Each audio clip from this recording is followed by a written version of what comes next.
부산 한순교의 오늘의 밥 시간입니다. 2월 9일 오늘의 밥은 마가복음 1장 12절로 20절 말씀입니다. 성령이 곧 예수를 광야로 몰아내신지라. 광야에서 40일을 계시면서 사탄에게 시험을 받으시며 들짐승과 함께 계시니 천사들이 수종들더라. 요한이 잡힌 후 예수께서 갈릴리에 오셔서 하나님의 복음을 전파하여 이르시되 때가 찼고 하나님의 나라가 가까이 왔으니 회개하고 복음을 믿으라 하시더라. 갈릴리 해변으로 지나가시다가 시몬과 그 형제 안드레가 바다에 그물 던지는 것을 보시니 그들은 어부라. 예수께서 이르시되 나를 따라오라. 내가 너희로 사람을 낚는 어부가 되게 하리라 하시니 곧 그물을 버려두고 따르니라. 조금 더 가시다가 세베대의 아들 야고보와 그 형제 요한을 보시니 그들도 배에 있어 그물을 깁는데 곧 부르시니 그 아버지 세베대를 품꾼들과 함께 배에 버려두고 예수를 따라가니라. 예수님께서 성령의 인도하심을 따라 광야에 가셨다가 마귀에게 시험을 받으시고 승리하신 후에 세례 요한이 잡힌 후에 본격적인 복음 사역을 시작하시면서 제자들을 부르시는 내용입니다. 예수님을 믿고 진리를 따른다는 것이 쉬운 일이 아닙니다. 많은 믿음의 선진들이 예수를 따르고 진리를 따르고 하나님의 편에 서다가 어려움을 당하고 힘든 일을 만나지요. 외적으로만이 아니라 내적으로도 우리는 이 진리의 편에 서기 위해서는 고독한 길을 가기도 합니다. 쉽게 생각해서 예수 믿고 요셉처럼 다윗처럼 다니엘처럼 머리가 되게 해달라고 세상에서 잘 되게 해달라고 기도하는데 우리 신앙의 목적은 예수 믿고 명예를 얻고 부를 얻는 것이 하나님의 복이라고 간증하고 그것을 추구하는 것이 아닙니다. 예수를 믿는다는 것은 진리의 편에 서는 것이고 예수님을 따르는 삶을 사는 것입니다. 요셉도 다윗도 믿음의 선진들이 총리가 되고 왕이 되기 위해서 하나님을 믿은 것이 아닙니다. 그 자리에 앉기 위해서 어려운 고통의 시간을 견뎠던 것 아닙니다. 하나님을 믿고 말씀을 따라 살다가 하나님의 뜻이 계셔서 많은 사람들을 살리기 위해서 하나님께서 하나님의 도구로 그들을 사용하신 것이죠. 오늘 말씀에서 예수님의 길을 예비한 세례 요한, 세례를 베풀고 진리를 가르칠 때에 제자들이 따랐습니다. 심지어 메시아인가 오해하는 사람들이 있을 정도로 비중 있고 보통 사람이 아니었습니다. 그럼에도 세례 요한은 자기의 길을 가지 않고 주님의 길을 예비하는 진리를 외치고 회개를 촉구했습니다. 인기를 끌지 않는 일들을 했다는 것이죠. 심지어 헤롯에게까지 바른 말을 하다가 잡혀서 참수를 당하게 됩니다. 예수님도 사탄에게 시험을 당할 정도로 힘든 사역의 첫걸음을 시작하셨습니다. 여러분, 우리의 신앙이 무엇입니까? 오늘도 우리 생각을 내려놓고 나의 욕심과 야망과 나의 계획을 내려놓고 주님의 뜻을 분별하며 주를 따르고 주의 말씀에 순종하는 것입니다.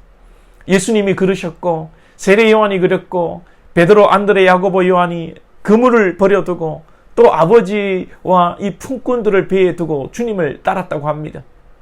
여기서 여러분 오해할 수 있는 부분이 있죠. 아버지도 품꾼도 버려두고 아버지도 버리다. 신앙을 위해서 아버지를 버리다. 이런 단순한 문자적 해석은 이단들이나 하는 것입니다.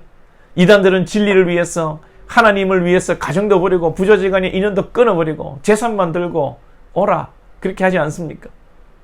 왜 이렇게 한글 성경이 아버지를 버려두고 라고 번역했는지는 모르겠습니다만 성경의 이 전체적인 맥락은 신앙을 위해서 부모를 버리고 가정을 버리는 거 옳지 않다고 말씀합니다. 성경은 무엇보다도 가정을 소중히 여기고 인간 사이에서 가장 소중한 가치를 부모 공경이라고 십계명에서 말하고 있지 않습니까? 그리고 가정이 얼마나 소중합니까? 하나님께서는 가정을 에덴 동산에 창조하셨습니다. 아담과 하와가 범죄해도 하나님께서 가정을 깨지 않으시고 지켜주셨습니다. 그리고 예수님께서 고르반, 하나님께 헌금을 한다고 부모를 부양하지 않는 것 주님 인정하지 않습니다. 그러는 자들 죽임을 당할 거라고 말씀하십니다. 여기서 말씀하는 이 부모를 두고 예수님을 따랐다는 것은 그만큼 자신의 것을 주장하지 않고 인간의 생각과 도리보다 더 중요한 것이 하나님을 믿는 것이다, 말씀이다, 신앙을 강조하는 것입니다. 당연히 부모님과 신앙이 상충한다면 신앙을 택하는 것이 맞지요. 그러나 문자적으로 부모를 버리고 등지고 연을 끊고 한다는 것은 성경을 여러분 오해하는 것입니다. 이제 내일이면 구정입니다. 명절에 이제 친지도 만나고 부모님도 만나시는데 여러분 부모님에게 잘 하시기 바랍니다.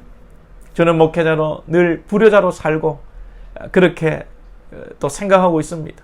뭐 용돈을 제대로 들어본 적도 없고 여행은 고사하고 가족 사진 한 장 찍지 못했습니다.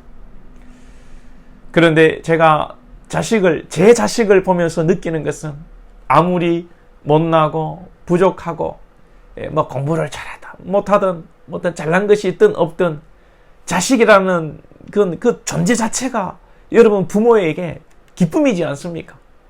제가 부모님에게 물질적으로 효도하지 못하는 것을 늘 죄스럽게 생각하는데 물론 이런 생각도 해야 합니다만 내가 내 자식을 생각하는 것처럼 우리 부모님도 나를 그렇게 생각하시겠구나 라는 생각이 들고 위로가 되었습니다. 그리고 부모님께서 우리한테 뭐 안 해도 된다. 너가 행복하게 잘 살면 된다. 라는 그 말씀이 빈말이 아니구나 라는 것을 생각하게 됩니다. 사랑하는 여러분, 부모님에게 세상적으로 잘 해드리지 못한다 할지라도 자주 연락드리시고 자주 얼굴 보여드리시고 자주 이야기하시기 바랍니다. 그리고 우리 하나님도 제일 원하시는 것이 우리가 이 세상에서 매여 이 세상의 것으로 고통하며 비교하고 상대적 발탁하면서 이 세상을 힘들게 살아가는 것이 아니라 우리가 정말 때로는 힘들고 어려운 삶을 산다 할지라도 진리 안에서 우리가 기뻐하고 하나님을 즐거워하는 것을 원하십니다. 저와 여러분이 참된 신앙을 하시고 나의 것을 내려놓고 진리를 쫓고 믿음으로 나아갈 때 우리 안에 참 평강이 깃들 줄로 믿습니다. 우리가 가진 것이 없고 또 세상적으로 자랑할 것이 없다 할지라도 여러분들 마음을 다하여 부모님을 사랑하시고 또 우리 하나님을 사랑하심으로 진리와 은혜와 예수님 안에서 행복하고 승리하는 명절 연휴 보낼 수 있기를 축복합니다. 기도드리겠습니다. 하나님 아버지, 우리 사랑하는 권속들에게 믿음 주셔서 감사합니다. 하나님의 말씀은 믿음 안에서 온 가족들이 예수 잘 믿고 진리 안에 서로 기뻐하며 사랑하는 것인 줄 믿습니다.